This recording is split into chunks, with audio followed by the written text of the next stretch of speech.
Let's go straight to our Ryan Nobles on Capitol Hill. Typically, we see more, maybe perhaps confrontational hearings on Capitol Hill. You get the sense on both sides of the aisle here there is a level of respect for Secretary and former Senator Rubio. That being said, there are some issues that have popped up here. What stands out to you, Ryan?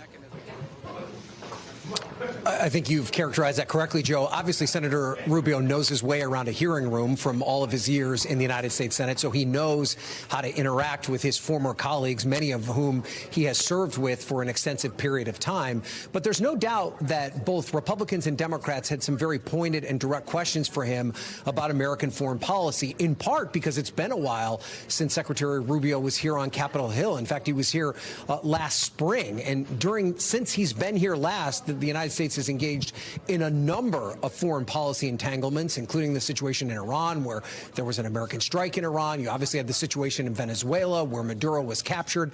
And then, of course, there is the heat that continues to exist around Greenland. It seemed during the course of this question and answer that the concern, the highest priority, I should say, by members of Congress is the situation in Venezuela. You had both Republicans and Democrats asking Rubio about the plan going forward, what it means for their oil reserves there, what it means for the future of the regime, who should be in power long term, and how that process will play itself out.